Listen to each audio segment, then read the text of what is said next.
안녕하세요. 오렌지 가나안교회 매일 만나 시간입니다. 오늘 본문 신명기 9장 1절에서 14절까지 읽으면서 매일 만나 시작하겠습니다. 애굽 땅에서 나온 다음에 첫째 달에 여호와께서 시내 광야에서 모세에게 말씀하여 이르시되 이스라엘 자손에게 유월절을 그 정한 기일에 지키게 하라. 그 정한 기일 곧 이달 14째 날 해질 때에 너희는 그것을 지키되 그 모든 율례와 그 모든 규례대로 지킬지니라. 모세가 이스라엘 자손에게 명령하여 유월절을 지키라 하매 그들이 첫째 달 14째 날 해 질 때에 시내 광야에서 유월절을 지켰으되 이스라엘 자손이 여호와께서 모세에게 명령하신 것을 다 따라 행하였더라. 그때 사람의 시체로 말미암아 부정하게 되어서 유월절을 지킬 수 없는 사람들이 있었는데 그들이 그날에 모세와 아론 앞에 이르러 그에게 이르되 우리가 사람의 시체로 말미암아 부정하게 되었거니와 우리를 금지하여 이스라엘 자손과 함께 정한 기일에 여호와께 헌물을 드리지 못하게 하심은 어떠함이니까? 모세가 그들에게 이르되 기다리라. 여호와께서 너희에게 대하여 어떻게 명령하시는지 내가 들으리라. 여호와께서 모세에게 말씀하여 이르시되 이스라엘 자손에게 말하여 이르라. 너희나 너희 후손 중에 시체로 말미암아 부정하게 되든지 먼 여행 중에 있다 할지라도 다 여호와 앞에 마땅히 유월절을 지키되 둘째 달 14째 날 해 질 때에 그것을 지켜서 어린 양의 무교병과 쓴 나물을 아울러 먹을 것이요 아침까지 그것을 조금도 남겨두지 말며 그 뼈를 하나도 꺾지 말아서 유월절 모든 율례대로 지킬 것이니라. 그러나 사람이 정결하기도 하고 여행 중에도 잊지 아니하면서 유월절을 지키지 아니하는 자는 그 백성 중에 끊어지리니 이런 사람은 그 정한 기일에 여호와께 헌물을 드리지 아니하였은즉 그의 죄를 담당할지며 만일 타국인이 너희 중에 거류하여 여호와 앞에 유월절을 지키고자 하면 유월절 율례대로 그 규례를 따라서 행할지니 거류민에게나 본토민에게나 그 율례는 동일할 것이니라. 아멘. 오늘도 본문이 좀 긴 편이었는데요. 그리고 이 본문은 지금까지 이어지는 내용과 연결해서 한번 이해해 보시면 좋겠습니다. 7장 1절부터 10장 10절까지 이 내용이 큰 한 단락으로 이루어져 있습니다. 그리고 10장 11절부터 이 이스라엘 공동체가 광야 여정을, 이 광야를 걸어가는 이 행군을 시작을 하게 됩니다. 내용들 지금까지 매일 만나를 잘하신, 큐티를 잘하신 분들은 7장 1절부터 지금까지의 내용들이 잘 요약돼 있으시리라 싶습니다. 7장 1절 부분에서 성막이, 하나님께서 거하시는 하나님의 집이 이스라엘 진영 한가운데 완성되었고 또 성물들도 기름을 발라서 구별되었다라는 내용이 나옵니다. 그리고 이스라엘의 12 지휘관들이 소와 수레들, 이 성막을 운반할 수 있는 기구들을 헌물했다라는 내용들이 나오고요. 은쟁반 같이 제사에 사용할 수 있는 그런 물건들도 바쳤다라는 내용이 7장에 나옵니다. 그리고 7장의 긴 내용들 아마 기억하실 거예요. 각 지파가 한 명 한 명, 한 지휘관 한 지휘관씩 나와서 4가지 제사에 필요한 그런 성물들 그리고 희생 동물들을 다 각각 바친 내용, 이 내용들이 또 7장 뒷부분에 나와 있습니다. 8장의 내용을 떠올려 보시면은 이 제사를 돕는, 제사장을 도울 수 있는 그 레위인들이 특별히 구별되었던 거, 어제 이렇게 이스라엘 공동체가 안수해서 이 레위인들을 대표할 수 있도록 구별한 것, 그 내용을 아마 보셨을 건데요. 오늘 나오는 이 내용은 절기를 지켜야 된다라는 그 내용입니다.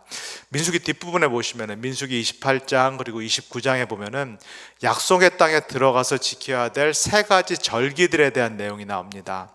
유월절에 대한 내용이 나오고요. 77절, 우리가 오순절이라고 부르는 그 77절이 나오고요. 장막절, 또 우리가 초막절이라고 부르는 이 유대교 3대 절기를 지켜야 된다라는 내용이 이 뒤에 가시면은 민수기 28장 또 29장에 등장하게 됩니다. 오늘 읽은 본문에는 그 중에서 유월절 절기를 지켜야 된다라는 그 말씀이 등장을 하는데요. 이 첫 유월절이 지난 약 1년 정도 후에 지금 시간입니다. 1년 전에 이 출애굽 사건이 있었고 지금 이 광야 공동체가 시내 광야에서 1년 정도 머물고 있었던 그 시기인데요. 그 시기에 유월절을 기억하고 지켜라라는 말씀을 다시 한번 하나님께서 모세를 통해서 해주십니다. 출애굽기 12장 23절 그리고 25절까지의 내용을 보면은 그 1년 전에 긴박했던 순간의 날을 다시 한번 생생하게 기억하게 되는데요. 제가 출애굽기 12장 23절에서 25절을 한번 읽겠습니다. 여호와께서 애굽 사람들에게 재앙을 내리려고 지나가실 때 문 임방과 좌우 문설주의 피를 보시면 여호와께서 그 문을 넘으시고 멸하는 자에게 너희 집에 들어가서 너희를 치지 못하게 하실 것임이니라.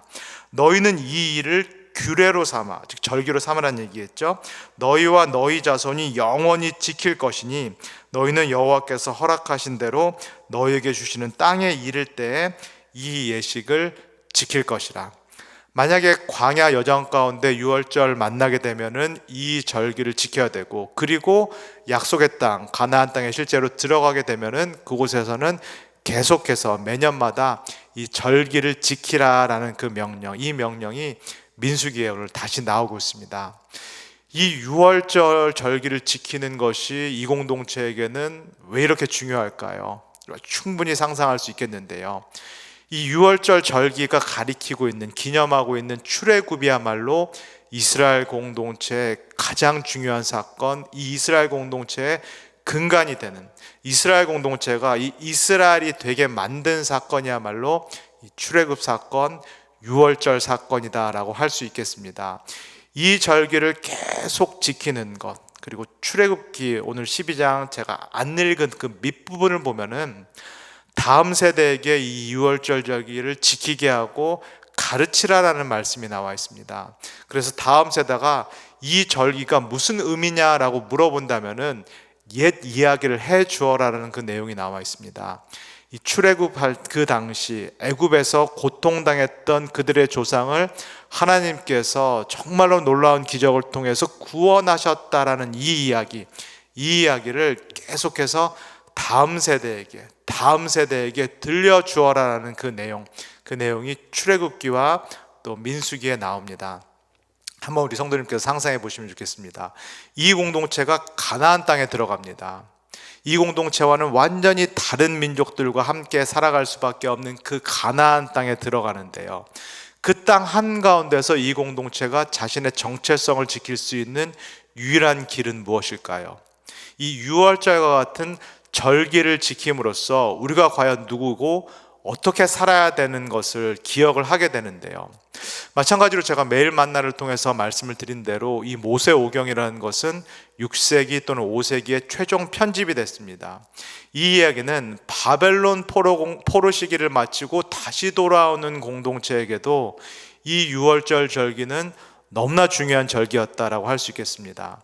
다시 약속의 땅에 들어가는, 다시 고향으로 돌아가는 이 공동체에게도 우리가 과연 누구인가? 우리가 바벨론 포로 시기라는 이 뼈저린 고통을 겪었는데 이제 다시 고향으로 돌아가서 이제 다시 약속의 땅에 재입성해서 어떻게 살 것인가, 이것을 결정할 때 이 유월절 절기를 지키는 것, 출애굽을 기억하는 것이 참 중요한 그런 의미가 있다라고 할 수 있겠습니다.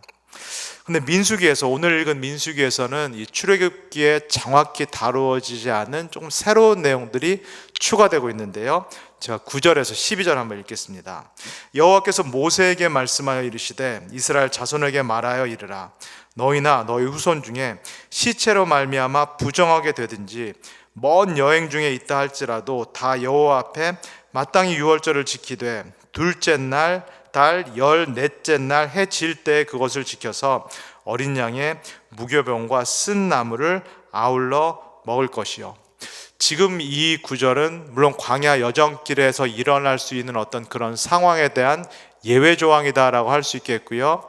약속의 땅, 실제로 가나안 땅에서 일어날 그런 일들에 대한 또 예외 조항을 말씀하고 있다라고 보여집니다. 민수기 5장 내용을 한번 기억해 보시면요, 부정한 사람 그 세 부류에 주검을 만져서 부정하게 된 사람이라는 그 내용이 나와 있지요. 조금 의아하실 텐데요. 물론 고대 근동의 문명과 문화와 우리의 문화의 차이, 의학 지식의 차이를 우리가 분명히 고려를 해야 될 것 같고요. 주검을 만지는 거, 시신을 만지는 거, 여기서 말하는 주검이나 시신은 조금 구체적으로 죽은 가족의 시신을 만지는 건데요. 죽은 가족을 장사 지내기 위해서 불가피하게 만질 수밖에 없는데요. 그러나 왜 죽은 가족의 시신을 만진 사람을 부정하다라고 말하는가? 그리고 이 사람이 왜 정해진 유월절 절기에 그러면은 참석할 수 없는가? 그 질문을 우리가 해보게 됩니다. 먼저 기억하셔야 되는 것은 시신을 만져서 부정하게 됐다라는 것이 시신을 만져서 죄를 지었다라는 얘기가 아니다라는 것을 분명히 기억하시면 좋겠습니다. 부정하다라는 것과 죄인이다라는 것은 조금 별개의 얘기다라는 것을 먼저 기억해 보시면 좋겠고요. 그러나 민수기 5장에서 말씀하신 것처럼 피부병에 걸렸든지 유출증에 걸렸든지 아니면 이렇게 주검을 만진 것이 부정하다라는 거, 이거는 이스라엘 공동체에서는 어떤 정상적인 상태에서 벗어났다라는 것을 의미합니다. 어떤 비정상적인 어려움, 비정상적인 상태 가운데 있는 사람을 부정한 사람이다라고 민수기는 이야기를 하는데요. 그렇다면 정상적인 상태는 어떤 상태일까요? 이 창세기라든가 출애굽기를 잘 생각해 보시면은 하나님께서 정상적인 상태다라고 말씀하시는 것은 한마디로 질서와 조화가 이루어지고 있었던 그런 상태입니다. 하나님께서 태초에 이렇게 천지를 창조하실 때에도 흑암이 덮여 있었다, 무질서했다라는 어떤 그 내용이 나오는데요. 하나님께서 창조를 하심으로써 그 무질서 흑암에 질서와 조화와 균형을 부여를 하십니다. 그것이 하나님의 창조 질서라고 말할 수 있겠는데요. 그 질서 또는 정상 또 조화에서 무너진 상태, 벗어난 상태를 가리켜서 이 모세오경은 부정하다라는 단어, 이 단어를 사용한다라고 보시면 좋겠습니다. 그래서 이렇게 부정한 사람은 공동체 밖에 나가 있다가 정결 의식을 거쳐서 다시 공동체에 들어오고, 그러나 이 나가 있는 그때에 만약에 유월절 절기가 일어난다면은 이 절기를 지킬 수가 없고요. 그러나 이 사람은 그 다음 달에, 그 둘째 달에 다시 들어와서 절기를 지킬 수 있다라는 그 말씀을 지금 민수기는 하고 있습니다. 특별히 주검을 만진, 시신을 만진 사람은 더욱더 부정하다라는 얘기는 하나님께서, 이 성막 한가운데 계신 하나님께서 생명 자체, 생명의 근원이시기 때문입니다. 제일 비정상적인 상태가 뭐냐? 제일 질서와 조화와 균형이 무너진 하나님의 창조 의도와 제일 거리가 먼 상태가 뭐냐? 그게 바로 죽음입니다. 그게 바로 시신입니다. 그렇기 때문에 그것을 이렇게 만진 사람은 부정하다, 정결의식을 하고 돌아와서 그 다음 달에 이 유월절에 참석하라는 그 예외 조항을 지금 민수기가 이야기를 하고 있습니다. 또 조금 의아한 것은 먼 여행 중에 있는 사람, 그래서 참석하지 못한 사람도 그 다음 달에 유월절 절기를 지키라라는 내용이 나옵니다. 이 내용은 이 모세오경 민수기가 최종 편집된 그 시기의 상황을 반영하고 있다, 후대의 시기를 반영하고 있다라고 보시면 되겠습니다. 바벨론 포로 공동체를 마치고 고향으로 돌아온 이 귀한 공동체도 마찬가지로 유월절 절기를 지켰는데요. 고향으로 돌아오지 않고 남아있었던 유대인들, 이 바벨론에 남아있었던 유대인들이 있었습니다. 이들을 가리켜서 나중에 디아스포라 유대인이라고 부르는데요. 이 사람들도 예루살렘 성전에 와서 절기를 지켜야 되는데 이 먼 여행길 때문에 그 절기 시기에 맞춰서 오지 못하는 사람들이 있었겠죠. 이 사람들은 그렇다면 어떻게 해야 되느냐? 절기 시간을 못 맞췄는데 이 사람들에게도 예외 조항을 주어서 그 다음 달에 유월절 절기를 지킬 수 있게 했다라는 거, 이것이 지금 민수기에 이렇게 지금 포함되어 있다라고 볼 수 있겠습니다. 그리고 13절에도 또 예외 조항이 하나 더 나오는데요. 14절에요. 제가 14절을 읽겠습니다. 만일 타국인이 너희 중에 거류하여 여호와 앞에 유월절을 지키고자 하면 유월절 율례대로 그 규례를 따라서 행할지니 거류민에게나 본토민에게나 그 율례는 동일할 것이니라. 이 이스라엘 공동체 안에서도 외국인이 거하고 있었던 것으로 보여집니다. 이것도 마찬가지로 나중에 후대의 상황이 이렇게 안으로 들어온, 이렇게 반영된 그런 규례라고 보여지는데요. 이 이스라엘 공동체 안에서 이 유대인이 아니었지만은 오랫동안 살았던 외국인들, 우리 표현에 따르면은 영주권자인데요, 레지던트 에일리언인데요, 이 사람들이 마찬가지로 유월절 절기를 지키고 싶다라고 할 때에는 이 사람들에게도 유월절 절기 참여하는 것을 허용하라는 그 예외 조항, 출애굽기에는 없는 이 예외 조항이 들어온다라고 볼 수 있겠습니다. 조건이 있죠. 근데 이 사람들에게도 동일한 율법, 동일한 규례를 적용할 것. 그 얘기는 남성일 경우에는 무엇을 받게 해야 된다? 남성 외국인 경우에는 할례를 받기 위해서 이 유월절 절기에 참여하도록 하라라는 그 말씀으로 보시면 좋겠습니다. 이 얘기는 우리 신약시대 우리가 행하고 있는 성만찬과도 유사점이 있죠. 성만찬도 원칙적으로는 누구만 참여할 수 있나요? 세례를 받은 사람, 구약에서 유월절이 할례를 받은 사람, 내가 이 언약 백성, 언약 공동체의 일원이다라는 표징을 갖고 있는 사람만 유월절 절기에 참여할 수 있는 것처럼, 사실상 성만찬도 나는 세례를 받은 사람이다, 나는 이 공동체에 속한 사람이다 라고 한 사람만 이 성만찬을 받을 수 있겠습니다. 외국인에게도 동일하게 할례를 요구해서 이 공동체에 들어오게 했다. 그래서 마찬가지로 동일한 율법 조항을 지켜야 된다라는 것을 강조를 하고 있습니다.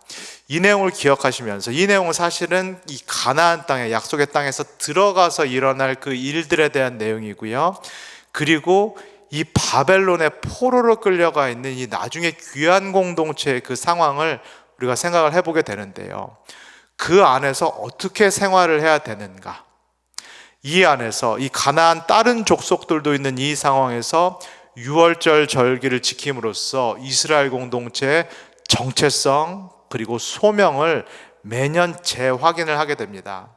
그리고 가나안 땅 안에서도 그러나 이스라엘 공동체의 일원이 되고자 하는 그 외국인이 있다면은 이 약속의 땅에서도 이 외국인들에게 문호를 열어줄 수 있다라는 것, 이것이 이 지금 민수기의 말씀을 통해서 보는 이스라엘 공동체의 모습입니다.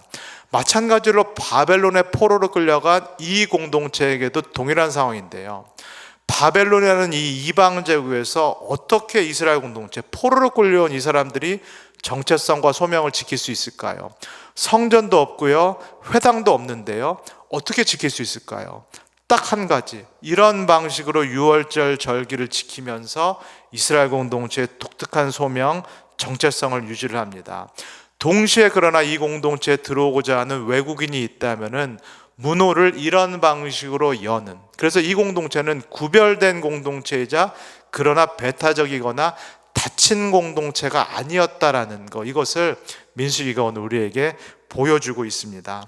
특별히 신약시대 예수 그리스도가 오신 이후에 예수 그리스도의 십자가를 통해서 이제는 완전히 유대인과 이방인의 막힌 담이 허물어졌다라는 것을 우리가 알고 있는데요, 그렇다면 교회 공동체는 어떤 공동체인가요? 마찬가지로 절기를 지키면서 특별히 성만찬과 세례를 통하여서 우리 공동체의 정체성과 소명을 유지하면서, 사실은 구약 공동체보다도 더 활짝 문호가 열린 공동체가 바로 우리 공동체, 신약 공동체다라고 할 수 있겠습니다. 이 안에서는 이제는 어떠한 구별도 없는 열린 공동체가 바로 우리 교회 공동체가 된다라고 말씀드릴 수 있겠습니다. 구약에서 지금 제가 쭉 말씀드린 대로 이 유월절이라는 것이 이스라엘 공동체의 정체성을 형성했다면, 오늘날 우리에게는 이토록 중요한 그런 절기, 이토록 중요한 예식은 무엇일까요? 제가 고린도전서 11장 27절에서 29절을 읽어드리겠습니다. 그러므로 누구든지 주의 떡이나 잔을 합당하지 않게 먹고 마시는 자는 주의 몸과 피에 대하여 죄를 짓는 것이니라. 사람이 자기를 살피고 그 후에야 이 떡을 먹고 이 잔을 마실지니 주의 몸을 분별하지 못하고 먹고 마시는 자는 자기의 죄를 먹고 마시는 것이니라. 구약에서 이스라엘 공동체의 근간이 됐던 그 절기가 유월절이라면, 신약에서 우리에게 우리의 근간을 이루는 그 예식은 바로 성만찬이 되겠습니다. 빵과 포도주, 우리를 위해 흘리신 주의 몸과 피를 상징하는 이 빵과 포도주에 참여함으로써, 또 빵과 포도주를 보면서 주 예수 그리스도를 기억함으로써 우리가 과연 누구인가, 그리고 우리가 어떤 소명을 감당해야 되는가를 우리도 마찬가지로 재확인한다라고 할 수 있겠습니다. 그러나 특별히 고린도전서 11장 27절에서 29절에서 말하는 이 주의 몸을 분별치 못하고 받는 것, 합당치 못하게 받는 것, 그래서 죄다라고 말하는 그것은 정확히 무엇인가요? 이 공동체 안에 예수 그리스도께서 십자가를 통해서 구분을 없이 열어놓으신 이 공동체 안에 그룹을 만드는 것, 당을 짓는 것이 바로 합당치 못하게 주의 몸을 받는 것이다라고 고린도전서는 말씀을 하고 있습니다. 빈부격차에 따라서 부자인 사람들이 먼저 와서 성만찬에 참여하고 그 남은 음식을 가난한 사람들이 쪼개 나눠 먹을 수밖에 없는 그런 상황, 이 교회 공동체 안에도 여전히 계급과 신분에 따른 그런 차이가 있는 것, 이런 것들, 이런 상황에서 이 성만찬을 받는 행위는 주의 몸을 분별치 못하고 받는 행위요, 합당치 못하게 받는 행위다라고 고린도전서가 우리에게 분명하게 말씀하고 있습니다. 오늘 말씀을 통하여서 우리 사랑하는 성도 여러분, 나를 형성하고 있는, 나를 이 땅에서 정말로 그리스도인으로 살게 하는 그 중요한 것이 무엇인지를 다시 한번 기억해 보시면 좋겠습니다. 하나님께서 우리를 죄에서부터 구원하셔서 자기 중심성의 삶으로부터 구원하셔서 이제는 하나님을 위한, 그리고 이웃을 위한 삶으로 초대하셨음을 믿습니다. 나의 삶, 그리고 우리 공동체의 삶은 닫힌 삶이 아니라 하나님을 향해서 활짝 열린 삶, 그리고 이웃을 향해서 차별 없이, 그가 누구인지 간에 구별 없이, 차별 없이 활짝 열린 삶이 되어야 될 줄 믿습니다. 사순절을 지나가는 이 시기에 이 하나님이 우리에게 행하신 일들을 잘 기억하시고 또 이 하나님의 일에 합당한 그런 삶을 사시는 우리 모든 성도님 되시기를 주님의 이름으로 간절히 소원합니다. 다 같이 기도하겠습니다. 사랑해 주님, 오늘 민수기를 통해서 유월절 절기의 중요성을 다시 한번 우리가 보게 하여 주셔서 감사합니다. 이스라엘 공동체 하나님께서 출애굽시키셨고 매해마다 유월절을 지키게 하심으로써 그들의 소명과 그들의 정체성을 재확인하셨음을 보게 됩니다. 하나님 또한 이 공동체가 닫힌 공동체, 그들만을 위한 공동체가 아니라 이방인들에게도 외국인들에게도 나그네에게도 열려 있었던 공동체임을 우리가 말씀을 통해서 다시 한번 확인하게 됩니다. 예수 그리스도께서 이 땅에 오셨고 십자가의 죽으심을 통하여서 유월절 양이 되셔서 우리의 빵과 포도주가 되셨음을 인하여서 다시 한번 감사를 드립니다. 이 열린 공동체, 이 열린 식탁 공동체에 우리도 초대하셔서 참여하게 해주셔서 감사와 찬양을 드립니다. 이 식탁에 참여할 때마다 우리가 누구인지를 기억하게 하시고 무엇보다도 이 식탁 공동체, 이 예배 공동체, 그리고 이 교회 공동체, 그리고 나의 삶이 하나님을 향해서 그리고 나와 다른 이웃들을 향해서 활짝 열려있는 그런 공동체, 그런 삶 될 수 있도록 우리를 축복하여 주시옵소서. 감사드리며 예수님의 이름으로 기도합니다. 아멘.